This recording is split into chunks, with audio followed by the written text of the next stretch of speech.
Hey there, and welcome to, well, this deep dive. You asked us to get into spiritual awakening, and we're going deep on this one. Yeah, we are. Yeah, a rich mix of, timeless wisdom and some more modern takes on this whole thing. Sort of like a, what do you call it, a seeker's guide. It's a fascinating blend of insights. We're weaving together philosophies from, across history with these more contemporary accounts. Really interesting stuff. Right. And we want to, distill it all down, find that essence that really speaks to you. So no surface scratching here. We're going deep on the core of spiritual awakening. Sounds good. Okay, so lots of folks start this journey because something feels, I don't know, off. You've got the house, the job, the family, all the pieces, but Right, it's not quite adding up, is it? exactly, Yeah. like you're missing that final piece of the puzzle. It's that classic existential itch. But here's the thing. You gotta see this feeling not as some kind of personal failing, but like a catalyst. No, no, I like that. Yeah. Catalyst. Okay, I'm with you. It's the human spirit, right? It's yearning to understand itself and the universe on a deeper level. And our sources actually highlight this so well, like with Siddhartha Gautama the Buddha, talk about a life of privilege, right?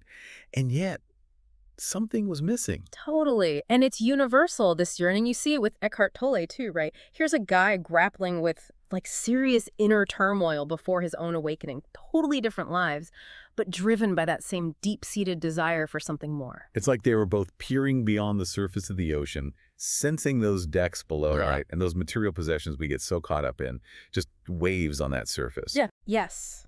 That's the shift, moving beyond just the material, seeking out deeper meaning. It's not about ditching your stuff, but changing how you relate to it. It's about reevaluating.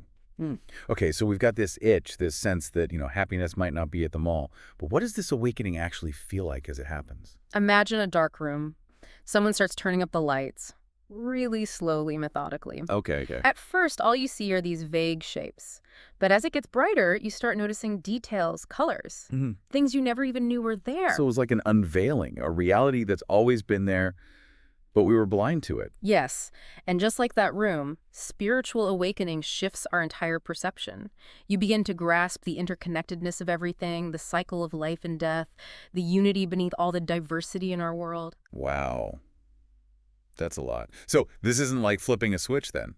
It's a process. Oh, absolutely. It's always unfolding, always more to uncover, more to integrate, more light to shed. Okay, so if it's a process, does that mean it's all like smooth sailing from here on out? Because that doesn't exactly line up with, life being life. Yeah. And our sources definitely weren't shying away from that. Right, exactly. Right. No, not at all. Think of a goldsmith refining gold. Intense heat, even what looks like breaking down, it's all necessary for that true beauty to come out.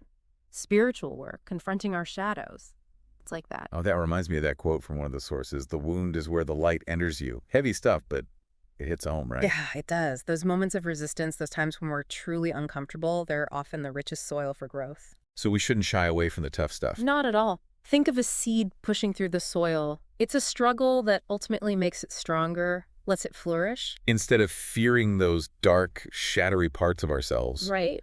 we should see them as, guideposts, showing us where we need to grow. Exactly. And as we move deeper into this, we often find ourselves at the edge of the unknown, facing what feels like a vast abyss staring back at us.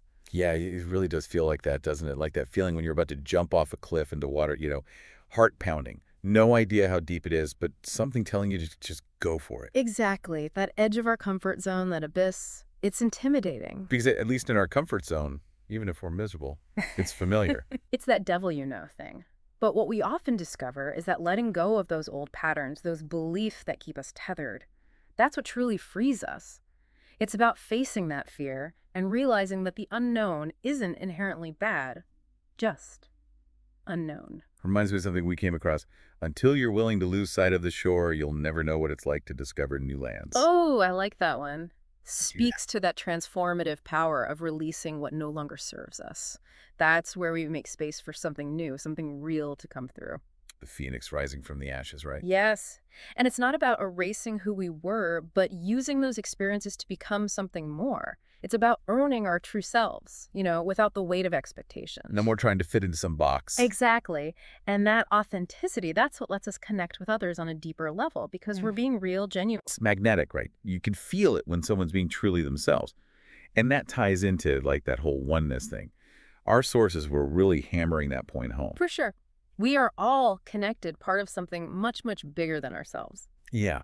But it's one thing to kind of get that intellectually and another to actually feel it, you know? Absolutely. It's like imagine you've been looking at all these individual threads, each one unique. Then you step back and you see the whole tapestry, every thread connected, part of this massive, intricate design. So we're all threads in the cosmic tapestry. Okay, that's mind-blowing when you really think about it. It really is, and it changes everything. Because if we're all part of the same tapestry, who are we to judge another thread? Right. It's like that quote we found. Once you awaken to the interconnectedness of all things, judging another human being is like judging another part of yourself. Exactly. And as we tap into this interconnectedness, we often start noticing those little synchronicities, those events that seem coincidental but feel so meaningful. Yes. The winks from the universe, right? Yeah. Our sources seem to think they were more than just random luck. Like the universe trying to get our attention, point us in the right direction.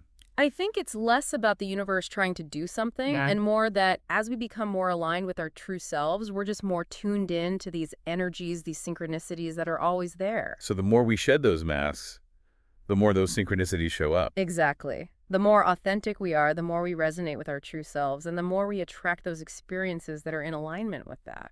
Okay, so we're shedding masks, we're embracing our true selves, the universe is sending us signals, and then there's this whole higher self thing. Ah, yeah. That's where it gets really interesting, for me at least. Right. This is where we go beyond that everyday mind with all its noise and chatter. Yeah, like our sources describe this higher self as this, I don't know, wellspring of wisdom and potential. Yeah. Like it's there, but beyond our normal awareness.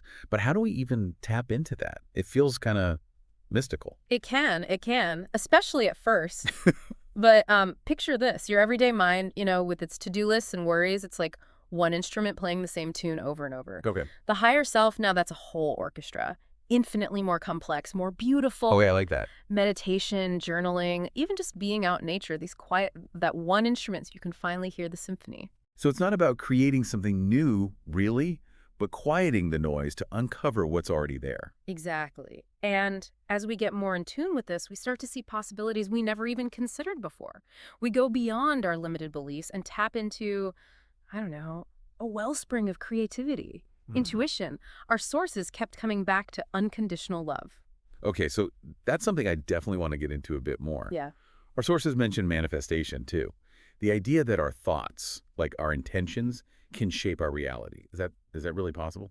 Well, think of it like the Pygmalion effect. Our beliefs influence our outcomes. We believe we can achieve something. We're more likely to put in the work, and to attract those opportunities that get us there. Right, so our thoughts are kind of like this sculpting tool, Yeah. shaping our reality. Exactly. We're not just along for the ride. We're co-creating our reality in partnership with, well, everything. Wow, so at the heart of it all Yeah. is love. Unconditional love, the source of all creation, what connects us all. It really is the essence of who we are. That's a powerful thought. Mm. So where do we go from here? I feel like we've covered so much ground, but it also feels like we're just scratching the surface. Right. That's the beauty of spiritual awakening. It's a lifelong journey, not about the destination, but about the exploration. And speaking of exploring, Mm-hmm. our sources did leave us with one last kind of cryptic idea. Oh, This idea of a double truth we have to reconcile for true enlightenment. what double truth. Yeah, they're a little vague on the details, I gotta say. How intriguing. Sounds like there's still so much to uncover, so much more to explore. Right. That's what makes it all so fascinating. And, the biggest takeaway for me from all of this is that it boils down to a shift in perspective, opening ourselves up to the possibility of more to life than we see on the surface, this idea that we're connected to something bigger than ourselves, that we have the power to create our own reality. Just by being here, tuning in, engaging with these ideas, you're already on that path. So keep questioning, keep exploring, and above all, never lose that sense of wonder. Until next time, keep diving deep.